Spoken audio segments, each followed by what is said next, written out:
You must understand that the human race stands at a critical turning point in terms of biowarfare technology. We are at risk now as I speak.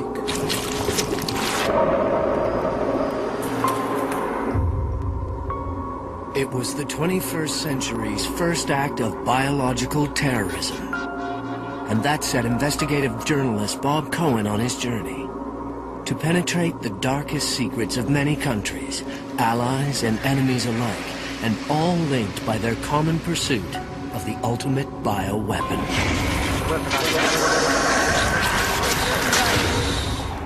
If his travels are teaching him anything, it's this. When it comes to bioterrorism, the terrorists are not who you might expect.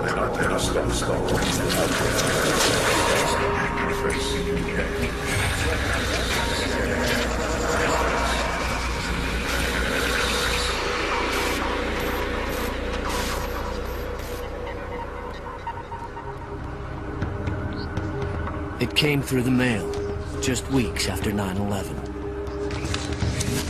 New terror attacks, first in Florida, then New York and Washington. Anthrax. It spread fear and panic through the nation. 2 media offices and a Microsoft office received letters containing anthrax. 1 man is dead, 2 people are being treated for the infection.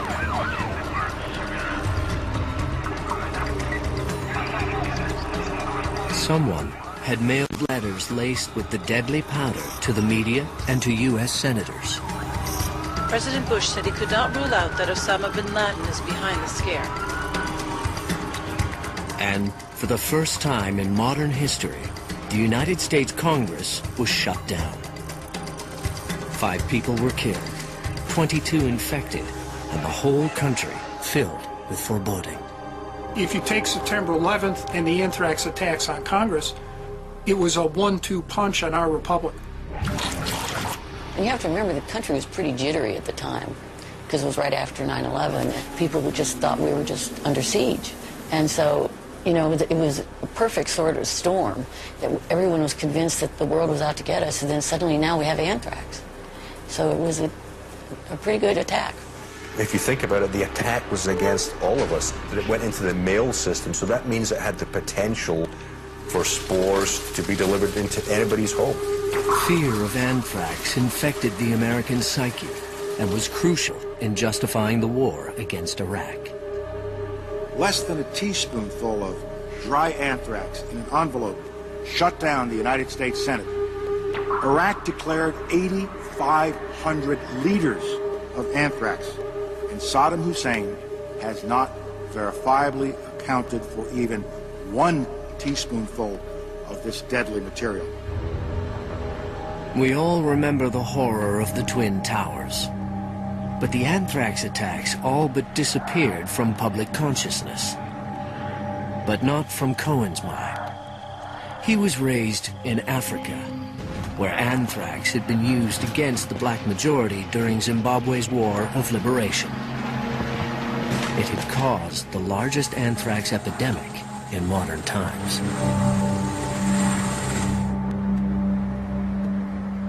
As the 5 victims of the U.S. anthrax attacks were being buried, it was certain this crime could never be understood without also understanding the larger story of bioweapons research.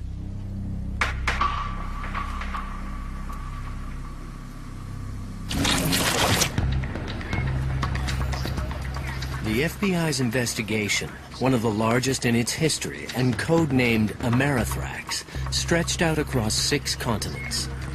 It appeared the FBI was looking for a lone killer, and they soon zeroed in on a person of interest, an Army biodefense scientist named Stephen Hatfield. I am not the anthrax killer. Charges were never laid. Yet Hatfield continued to be harassed by the FBI and hounded by the media.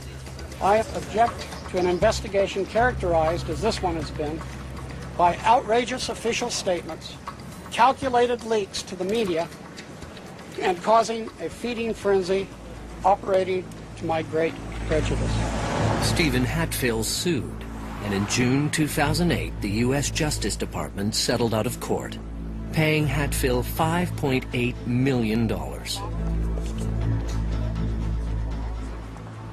The FBI's anthrax investigation appeared to be a cold case.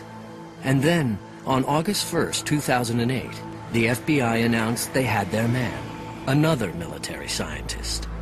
There is finally a suspect in the anthrax attacks. He worked for the government's anthrax lab, and unfortunately he's dead.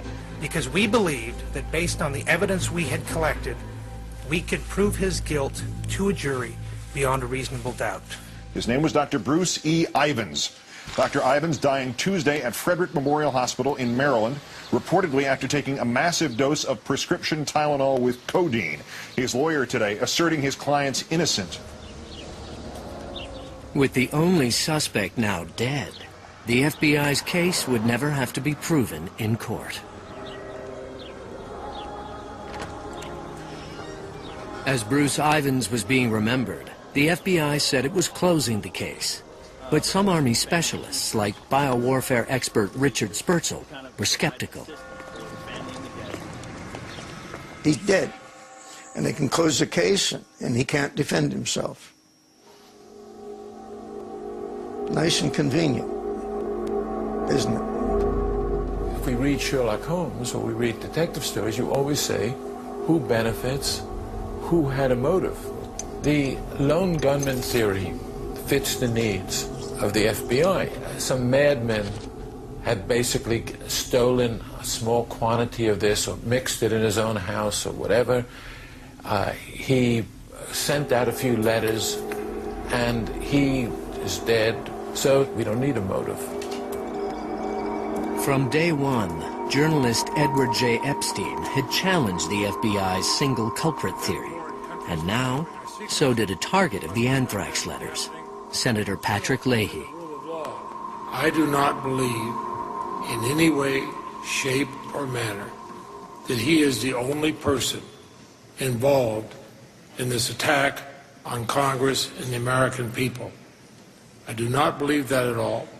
I believe there are others involved, either as accessories before or accessories after the fact. I believe there are others who can be charged with murder. The key to this case was the murder weapon, inhalation anthrax. Anthrax is a naturally occurring bacteria that causes an acute pneumonia-like disease.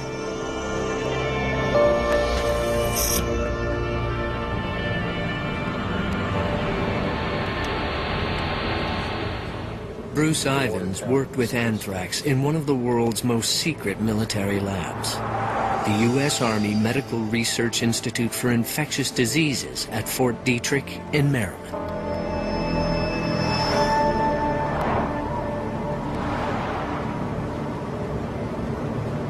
Big factory, germ factory.